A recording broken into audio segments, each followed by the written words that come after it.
Mark, can you give some tips, please, on separating best buddies when you have to take one horse away to an event? So, for a short time, maybe you're taking it away for a clinic or maybe a show.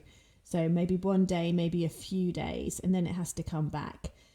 Those two best buddies are in a paddock. They can see other horses close to them. They may even be on the other side of a fence, but they are paddocked together. So, removing one leaves the other with quite a lot of separation anxiety. Can you give some tips, please, on how we can best manage this? Is it better to leave one horse at home and just let them deal with it? Maybe in time it will get better. Or should you take both horses to the event and then maybe build them up for it? So maybe taking them separately for shorter times away, but not for these sort of long 2 or 3 day events. Could you give some tips so that these horses cannot have so much separation anxiety?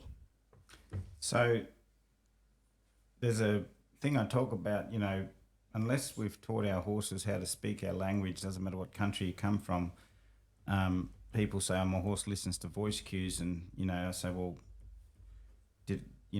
how much can you say to it? And, well, really, it's just like a walk, trot and canter. What's this got to do with separation anxiety? We can't say to our horse, especially the horse at home, I'm going to take your mate away for 3 days, okay? Just look on the calendar, it's 3 days. In 3 days, your mate will be back, okay? Got it? Shake on it. Good, just 3 days, okay? You'll get fed, you'll get water. Don't worry, someone's a phone call away. You just text them if you need some help. You'll have help. And then that 3 days, that horse could stand in that paddock going, it's okay, it's just 3 days, it's just 3 days, it's just 3 days. What we do, because the horse doesn't understand English or whatever country you come from, whatever language you speak, we can't say to them what's going to happen ahead of what's happening. We only show them what happens now. And that's the hardest thing in training horses. So the only way we can show the horse at home that it's going to be safe, or tell the horse at home it's going to be safe, is show it. How do you show a horse it's going to be safe without taking the other horse away? That's the trouble. Well, when I get on a young horse, I tell that young horse, I don't need you to help me off because I'm not going to live on you. So I get on it and I get off it. And then they know, oh, you got on, but you can also get off. I don't have to help you off.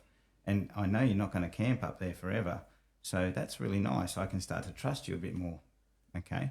Graded exposure, approach and retreat, all these different things are a form of graded exposure. Like approach and retreat is graded exposure. So the first thing you got to do with both horses is, one, have I would well adjust both horses through education. So I would actually have it set up so the horse that gets left at home is a well-educated horse. Because if it's just like someone buys a buddy horse because they want a buddy for their horse, and they buy this kind of frozen horse off the track that just panics every time it thinks the horse is going 2 meters away from it. Well, that's the wrong buddy to have for your horse. You need a well-educated horse that's soft and has good coping mechanisms to stay at home on its own. And you can only do that through good training and graded exposure and things like that. So a scenario I would think about, and you've got a good lot of good ideas, like take them both out so they both go together, and like taking your horse to a new place is good to adjust the one that's going away, because they've got a bit of company when they're at a new environment like a show. The only catch is if that horse is getting all its confidence from the other horse, when that other horse disappears from that environment, you might have a horse that's even more worried because it didn't go through that itself with you. It just sort of went through it with its buddy beside it the whole way, and when the buddy disappears, it kind of melts down. So that can be it can be a good thing, but it also can go against you in that respect.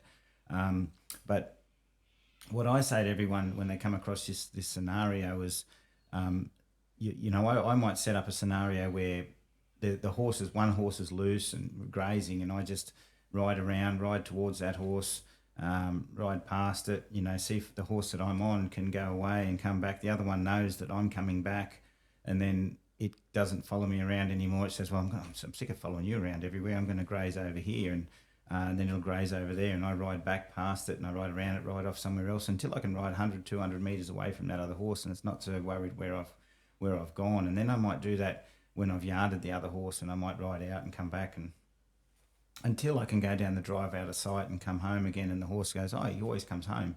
And then what happens when you've told the horse through showing it that I take your horse away and come back, that other horse recognises that this is not a forever thing. And then they get more confident at being on their own. And over time, they don't have that initial panic that sets them off, because it's almost like the horse leaving sets off the panic and the worry, and then they don't know what to do. But if they haven't gone through that, and then the other horse is not there, and they're okay for so many minutes, and then it becomes hours, then they go, oh, I'm just in my own environment. And a lot of people have come to me, and I've had this also, happening with horses, is it's only when my horse sees the others go that it panics. But when I float it somewhere, I've got this really connected horse that I ride through the forest and have no problems at all. So it was almost like they're having ice cream and I can't. I want ice cream. But if that's not in their mind, they actually sometimes just go into the place that they're in and not think about the other horses. So there's that sort of thing in there, that if your horse can cope for some time on its own, especially the one at home, it doesn't see and feel that initial tear apart, and then it starts to cope better on its own, and learns that it can do it. But as I say, you've got to do it through graded exposure.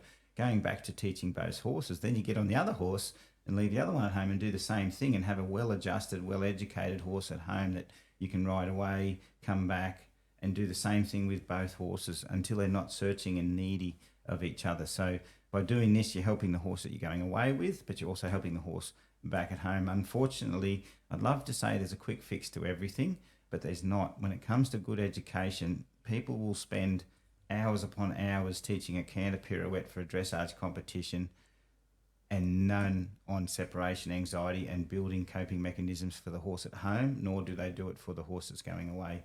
They never spend enough time doing that, but they're willing to spend a lot of time on something that's going to make the judge happy.